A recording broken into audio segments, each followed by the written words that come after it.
دوستوں، اردو ادب کے آج کے اس ویڈیو میں آپ کے ساتھ شیئر کروں گی میر ببر علی انیس کی تفصیل، جن کے نام سے ہر ایک واقف ہے، اور ان کی پیدائش 1803 اور انتقال ہوا ہے 1874 میں۔ میر ببر علی انیس ان شاعروں میں سے ہیں جنہوں نے اردو کی رسائی شاعری کو اپنی صلاحیت سے معراج کمال تک پہنچا دیا ہے۔ صنف مرثیہ میں انیس کا وہی مقام ہے جو مثنوی کی صنف میں ان کے دادا میر حسن کا ہے۔ انیس آج بھی اردو میں سب سے بڑے پڑھے جانے والے شاعروں میں سے ایک ہیں۔ میر ببر علی انیس 1803 میں فیض آباد میں پیدا ہوئے۔ ان کے والد میر مستحسن خلیق خود بھی مرثیے کے ایک بڑے نامور شاعر تھے۔ انیس کے پردادا میر زاہد اور دادا میر حسن مصنف مثنوی سحر البیان تھے۔ یہ بات بھی قابل غور ہے کہ اس خاندان کے شاعروں نے غزل سے ہٹ کر اپنی الگ راہ نکالی اور جس صنف کو ہاتھ لگایا اسے کمال تک پہنچا دیا۔ میر حسن مثنوی میں تو انیس مرثیے میں اردو کے سب سے بڑے شاعر قرار دیے جا سکتے ہیں۔ شاعروں کے گھرانے میں پیدا ہونے کی وجہ سے انیس کی طبیعت بچپن سے ہی موزوں تھی اور 4-5 برس کی ہی عمر میں کھیل کھیل میں ان کی زبان سے موزوں شعر نکل جاتے تھے۔ انہوں نے اپنی ابتدائی تعلیم فیض آباد میں ہی حاصل کی۔ مروجہ تعلیم کے علاوہ انہوں نے سپاہ گیری میں بھی مہارت حاصل کی۔ ان کا شمار علماء کی صف میں نہیں ہوتا ہے، تاہم ان کی علمی معلومات کا سب کو اعتراف ہے۔ ایک بار انہوں نے سر منبر علم حیات کی روشنی میں سورج کے گرد زمین کی گردش کو ثابت کر دیا تھا۔ ان کو عربی اور فارسی کے علاوہ ہندی سے بھی بہت دلچسپی تھی اور تلسی ملک محمد جائسی کے کلام سے بخوبی واقف تھے۔ کہا جاتا ہے کہ جب پاس پڑوس میں کسی کی موت ہو جاتی تھی تو وہ اس گھر کی خواتین کی نالہ وزاری اور اظہار غم کی گہرائی کا مطالعہ کرنے کے لیے جایا کرتے تھے۔ یہ مشاہدات آگے چل کر ان کی مرثیہ نگاری میں بہت کام آئے۔ انیس نے بہت کم عمری میں ہی باقاعدہ شاعری شروع کر دی تھی۔ جب ان کی عمر 9 برس کی تھی، انہوں نے ایک سلام کہا، ڈرتے ڈرتے باپ کو دکھایا۔ باپ خوش تو بہت ہوئے، لیکن کہا کہ تمہاری عمر ابھی تحصیل علم کی ہے، ادھر توجہ نہ کرو۔ فیض آباد میں جو مشاعرے ہوتے ان سب کی طرح پر وہ غزل لکھتے، لیکن پڑھتے نہیں تھے۔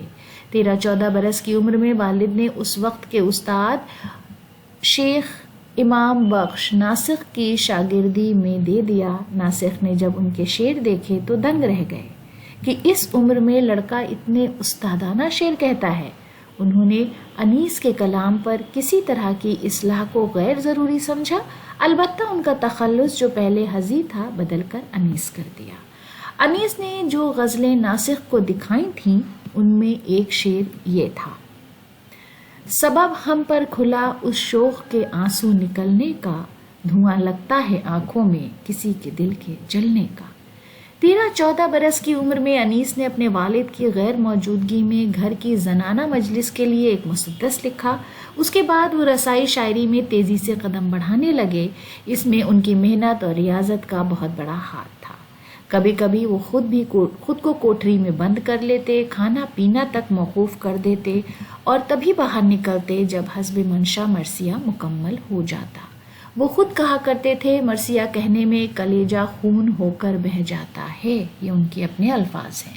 جب میر خلیق کو، جو اس وقت تک لکھنؤ کے بڑے اور اہم مرثیہ نگاروں میں سے تھے، پورا اطمینان ہو گیا کہ انیس ان کی جگہ لینے کے قابل ہو گئے ہیں، تو انہوں نے بیٹے کو لکھنؤ کے باذوق اور نکتہ رس سامعین کے سامنے پیش کیا اور میر انیس کی شہرت پھیلنی شروع ہو گئی۔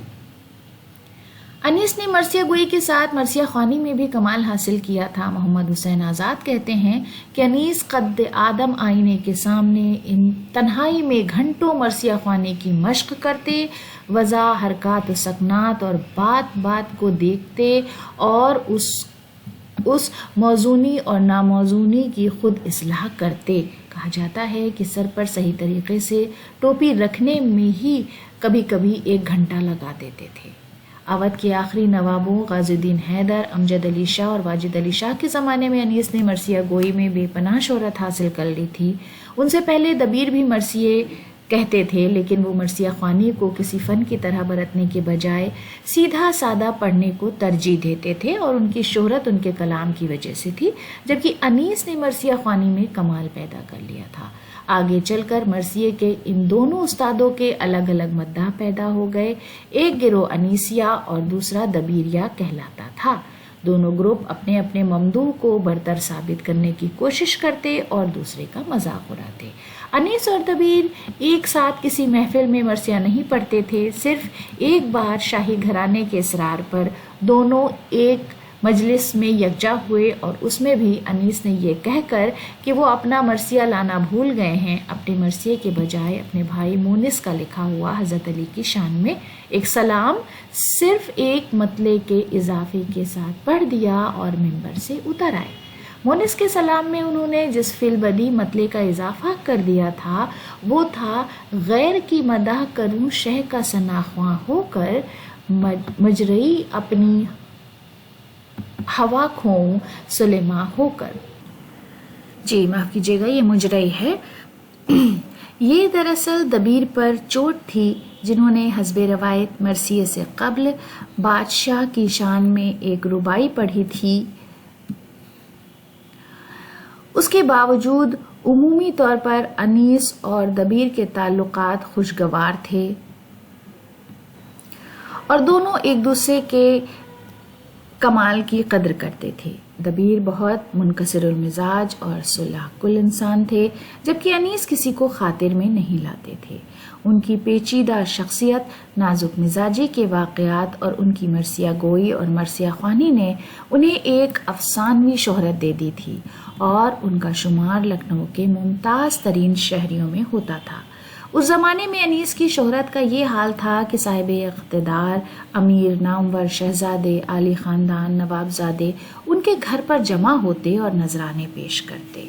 اس طرح ان کی آمدنی گھر بیٹھے ہزاروں تک پہنچ جاتی، لیکن اس فراغت کا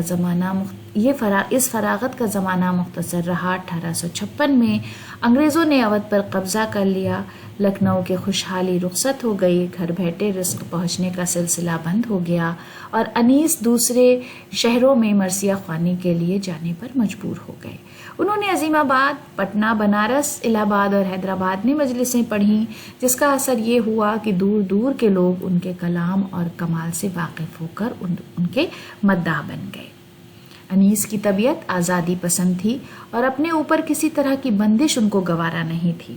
ایک بار نواب امجد علی شاہ کو خیال پیدا ہوا کہ شاہنامہ کی طرز پر اپنے خاندان کی ایک تاریخ نظم کرائی جائے۔ اس کے لیے نظر انتخاب انیس پر پڑی۔ انیس نے پہلے تو اخلاقاً منظور کر لیا، لیکن جب دیکھا کہ ان کو شب و روز سرکاری عمارت میں رہنا ہوگا تو کسی ہیلے سے انکار کر دیا۔ بادشاہ سے وابستگی، ان کی کل وقتی ملازمت، شاہی مکان میں مستقل سکونت، دینوی ترقی کی ضمانتیں تھیں۔ بادشاہ اپنے خاص ملازمین کو خطبات دیتے تھے اور دولت سے نوازتے تھے، لیکن انیس نے شاہی ملازمت قبول نہیں کی۔ دلچسپ بات یہ ہے کہ جن انگریزوں نے اودھ پر قبضہ کر کے ان کا رزق چھینا تھا، ان کو 15 روپے ماہوار وظیفے کے لیے دیتے تھے کہ وہ میر حسن کے پوتے تھے، جن کی مثنوی فورٹ ولیم کالج کے نصاب اور اس کی مطبوعات میں شامل تھیں۔ جس طرح انیس کا کلام سحر انگیز ہے، اسی طرح ان کا پڑھنا بھی مسرور کن تھا۔ ممبر پر پہنچتے ہی ان کی شخصیت بدل جاتی تھی۔ آواز کا اتار چڑھاؤ، آنکھوں کی گردش، ہاتھوں کی جنبش، اور وہ اہل مجلس پر جادو کر دیتے تھے۔ لوگوں کو تن بدن کا ہوش نہیں رہتا تھا۔ مرثیہ خوانی میں ان سے بڑھ کر ماہر کوئی نہیں پیدا ہوا۔ آخری عمر میں انہوں نے مرثیہ خوانی بہت کم کر دی تھی۔ 1874 میں لکھنؤ میں ہی ان کا انتقال ہوا۔ انہوں نے تقریباً 200 مرثیے اور 125 سلام لکھے۔ اس کے علاوہ تقریباً 600 رباعیاں بھی ان کی یادگار ہیں۔ انیس کا نابغہ روزگار شخصیت تھے۔ اگر وہ مرثیے کے بجائے غزل کو اظہار خیال کا ذریعہ بناتے تو بھی ان کا شمار بڑے شاعروں میں ہوتا۔ غزل پر توجہ نہ دینے کے باوجود ان کے کئی شعر خاص و عام کی زبان پر ہیں۔ خیال خاطر احباب چاہیے ہر دم، انیس ٹھیس نہ لگ جائے آبگینوں کو۔ انیس دم کا بھروسہ نہیں، ٹھہر جاؤ چراغ لے کے، کہاں سامنے ہوا کے چلے۔ انیس کا کلام اپنی فصاحت، منظر نگاری اور زبان کے ساتھ ان کے خلاقانہ برتاؤ کے لیے بھی ممتاز ہے۔ وہ ایک پھول کے مضمون کو 100 طرح سے باندھنے پر قادر تھے۔ ان کی شاعری اپنے عہد کی نفیس زبان اور تہذیب کی آئینہ دار ہے۔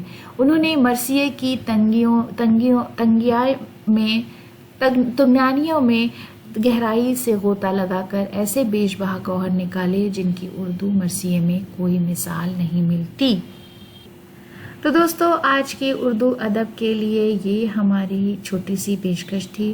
امید ہے کہ ویڈیو آپ کو پسند آیا ہوگا۔ اگلے ویڈیو میں آپ سے پھر ملاقات ہوگی کسی دوسری ادبی شخصیت کے ساتھ۔ ویڈیو دیکھنے کے لیے بہت بہت شکریہ۔